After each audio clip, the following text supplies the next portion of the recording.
செய்திகள். நகை கடன்களுக்கான கட்டுப்பாடுகளை தளர்த்த ரிசர்வ் வங்கிக்கு ஒன்றிய அரசு அறிவுறுத்தல் வழங்கியுள்ளதாக தகவல் வெளியாகியுள்ளது. சென்னையில் மின்சார பேருந்துகள் சேவையை முதலமைச்சர் மு க ஸ்டாலின் அவர்கள் ஜனவரி 3ஆம் தேதி தொடங்கி வைக்க உள்ளார் என்று தகவல் வெளியாகியுள்ளது. நீலகிரியில் கோடை விழாவின் இறுதி நிகழ்ச்சியான மலைப்பயிர்கள் கண்காட்சி இன்று குன்னூர் காட்டேரி பூங்காவில் துவங்க உள்ளது. 22 கேரட் ஆபண தங்கத்தின் விலை சவரனுக்கு ₹200 அதிகரித்து ஒரு சவரன் ₹71,360 விற்பனையாகிறது. அதேபோல் 1 கிராம் வெள்ளியின் விலை ₹111 விற்பனை செய்யப்பட்டு வருகிறது. வருகின்ற ஜூன் 3ஆம் தேதி அன்று அகமதாபாத்தில் உள்ள நரேந்திர மோடி ஸ்டேடியத்தில் IPL 2025ஆம் ஆண்டின் இறுதிப் போட்டி நடைபெற உள்ளது.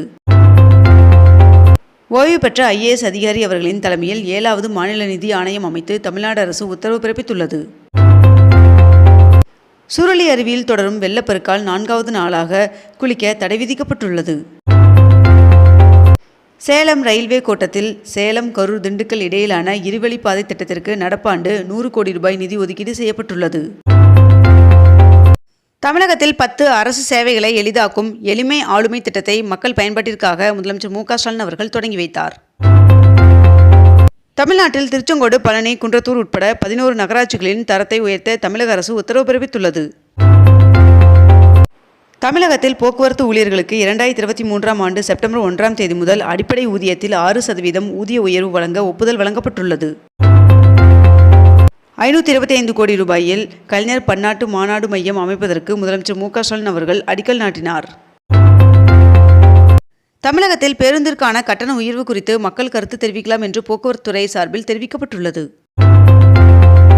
நகை கடன் தொடர்பாக ரிசர்வ் வங்கி கொண்டு வரும் கட்டுப்பாடுகள் மாநில கூட்டுறவு வங்கிகளை பாதிக்காது என்று அமைச்சர் பெரிய கருப்பன் அவர்கள் தகவல் தெரிவித்துள்ளார். தமிழக அரசின் சுற்றுலாத்துறை சார்பில் 5 நாட்கள் நடைபெறும் குமரி கலை விழா தொடங்கியது.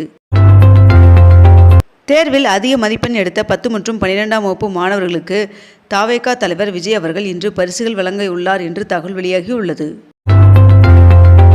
வருகின்ற ஜூன் 7ஆம் தேதி பக்ரீத் விழா கொண்டாடப்பட உள்ள நிலையில் தமிழகத்தில் அன்றைய தினம் அரசு விடுமுறை அறிவிக்கப்பட்டுள்ளது. தமிழகத்தில் இன்று நீலகிரி, கோவை, தேனி, தென்காசி, திருநெல்வேலி, கன்னியாகுமரி, திருப்பூர் மற்றும் திண்டுக்கல் ஆகிய மாவட்டங்களில் ஒரு சில இடங்களில் கனமழை பெய்ய வாய்ப்புள்ளதாக வானிலை மையம் தகவல் தெரிவித்துள்ளது. சென்னை தலைமை செயலகத்தில் பல்வேறு துறை சார்ந்த திட்டங்களை முதலமைச்சர் மு க ஸ்டாலின் அவர்கள் தொடங்கி வைத்தார்.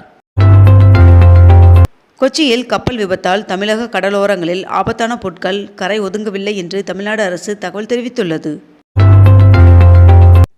விடுமுறைக்கு பிறகு பள்ளிகள் மீண்டும் ஜூன் 2ஆம் தேதி தொடங்க உள்ள நிலையில் மாணவர்கள் தங்களது சொந்த ஊர்களுக்கு திரும்புவதற்கு வசதியாக சிறப்பு பேருந்துகள் இயக்கப்பட உள்ளதாக தெரிவிக்கப்பட்டுள்ளது. சென்னை திருவொற்றியூரில் நவீன மீன் மார்க்கெட் அமைப்பதற்கு முதலமைச்சர் மு க ஸ்டாலின் அவர்கள் அடிக்கல் நாட்டினார். சென்னையில் ரயில் பராமரிப்பு பணியின் காரணமாக ஜூன் 1ஆம் தேதி மின்சார ரயில் சேவை மாற்றம் செய்யப்பட்டுள்ளதாக தகவல் வெளியாகியுள்ளது.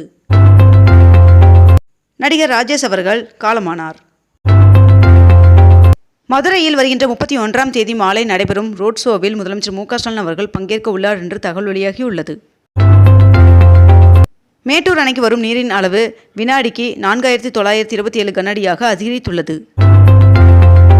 தமிழ்நாட்டில் 210 கோடியில் தொழில் பூங்கா அமைக்க இருப்பதாக பனட்டோனி இந்தியா நிறுவனம் அறிவித்துள்ளது.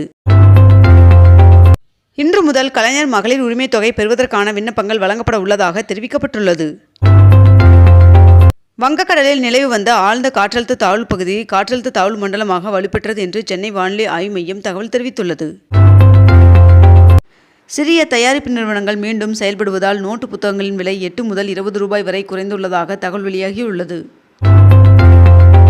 பிரதமர் நரேந்திர மோடி அவர்கள் இன்றும் நாளையும் சிக்கிம், மேற்கு வங்கம், பீகார், உத்தரப்பிரதேசம் உள்ளிட்ட 4 மாநிலங்களுக்கு பயணம் மேற்கொள்ள உள்ளார் என்று தகவல் வெளியாகியுள்ளது. மாநிலங்களவை தேர்தலுக்கான மக்கள் நீதி மய்ய கட்சியின் வேட்பாளராக அக்கட்சியின் தலைவர் கமலஹாசன் அவர்களை தேர்வு செய்து தீர்மானம் நிறைவேற்றப்பட்டுள்ளது. பேராசிரியர் ராஜகோபாலன் அவர்கள் எழுதிய கலைஞரின் பேனா நூலினை முதலமைச்சர் மு க ஸ்டாலின் அவர்கள் வெளியிட்டார்.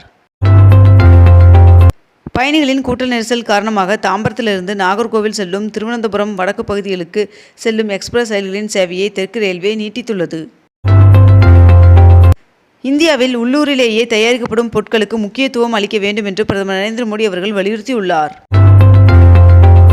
பௌர்ணமி நாட்களில் திருவண்ணாமலையில் உள்ள தனியார் மற்றும் அரசு பள்ளிகளுக்கு விடுமுறை அளிக்க அம்மாவட்ட ஆட்சியருக்கு அமைச்சர் ஏவா வேலு அவர்கள் பரிந்துரை வழங்கியுள்ளார். வங்கக்கடலில் வலுப்பெற்றது காற்றழுத்த தாழ்வு பகுதி. இதன் காரணமாக நீலகிரி மற்றும் கோவை மாவட்டங்களுக்கு இன்றும் நாளையும் ரெட் அலர்ட் எச்சரிக்கை விடுக்கப்பட்டுள்ளது.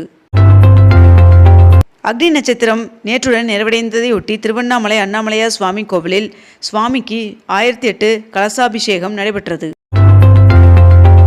முதலமைச்சர் மு.க. ஸ்டாலின் அவர்கள் கரும்பு நிலுவைத் தொகை 97 கோடியை விடுவித்தார்.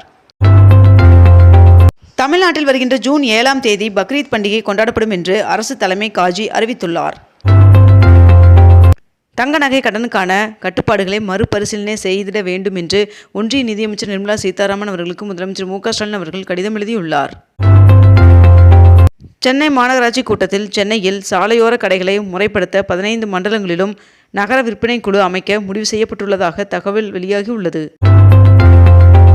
தமிழகத்தில் மீன்பிடி தடை காலத்திற்கான நிவாரணம் 5000 ரூபாயிலிருந்து 8000ஆக உயர்த்தப்பட்டுள்ளதாக முதலமைச்சர் மு.க. ஸ்டாலின் அவர்கள் தெரிவித்துள்ளார். சென்னை திருவெற்றியூரில் 272 கோடி ரூபாயில் அமைக்கப்பட்ட புதிய மீன்பிடி துறைமுகத்தை முதலமைச்சர் மு.க. ஸ்டாலின் அவர்கள் திறந்து வைத்துள்ளார். பவானி நகராட்சி பகுதியில் வெளியேறும் கழிவுநீர் நேரடியாக பவானி மற்றும் காவிரி ஆறுகளில் கலப்பதை தடுக்கும் வகையில் 15 கோடியில் கழிவுநீர் சுத்திகரிப்பு நிலையம் கட்டும் பணி நடைபெற்று வருகிறது. தமிழகத்தில் மீன்பிடி தடைக்காலம் ஜூன் 14ஆம் தேதி நிறைவடைய உள்ளது. ரயில் படிக்கட்டில் அமர்ந்து பயணம் செய்தால் 1000 ரூபாய் அபராதம் விதிக்கப்படும் என்று தெற்கு ரயில்வே தகவல் தெரிவித்துள்ளது. தமிழ்நாட்டில் அரசு கலை மற்றும் அறிவியல் கல்லூரிகளில் சேர்வதற்கான விண்ணப்ப பதிவு மே 30ஆம் தேதி முதல் மீண்டும் தொடங்கும் என்று அறிவிக்கப்பட்டுள்ளது. ஃபாக்ஸ்கான் நிறுவனம் ஒரக்கடத்தில் 12,870 கோடி ரூபாயில் புதிய ஐபோன் ஆலை அமைக்க உள்ளதாக தகவல் வெளியாகியுள்ளது. ஆசிய தடகள போட்டியில் வெண்கலம் வென்ற தமிழக வீரர் செர்வினுக்கு துணை முதல்வர் உதயநிதி ஸ்டாலின் அவர்கள் வாழ்த்து தெரிவித்துள்ளார். தமிழ்நாடு மற்றும் புதுச்சேரியில் 10 மற்றும் 12ஆம் வகுப்பு பொதுத் தேர்வுகளில் சட்டமன்றம் தொகுதி வாரியாக சிறந்த மதிப்பெண் பெற்ற மாணவர்களை வருகின்ற மே 30ஆம் தேதி தவேகா தலைவர் விஜய் அவர்கள் மாமல்லபுரத்தில் சந்தித்து பாராட்ட உள்ளதாக அறிவிக்கப்பட்டுள்ளது. திருப்பூரில் சாய ஆலை கழிவுநீர் தொட்டியை ஆய்வு செய்யாத அதிகாரிகளுக்கு மெமோ வழங்கப்படும் என்று ஆதிதிராவிடர் மற்றும் பழங்குடியினர் நல ஆணையர் தமிழ்வாணன் அவர்கள் தெரிவித்துள்ளார். தமிழகத்தில் ரேஷன் கடைகளில் முறைகேடுகளை தடுக்கும் விதமாக BOS கருவியுடன் மின்னணு தராசு இணைக்கும் நடைமுறையானது சென்னையில் சோதனை அடிப்படையில் அமல்படுத்தப்பட்டுள்ளது.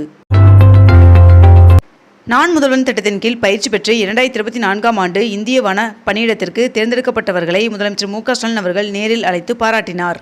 இத்துடன் இன்றைய தலைப்புச் செய்திகள் நிறைவடைகின்றன. மேலும் இதுபோன்ற அண்மை தகவல்களை உடனுக்குடன் தெரிந்து கொள்ள அக்னிபூ சேனலை சப்ஸ்கிரைப் செய்து கொண்டு தொடர்ந்து இணைந்திருங்கள். நன்றி, வணக்கம்.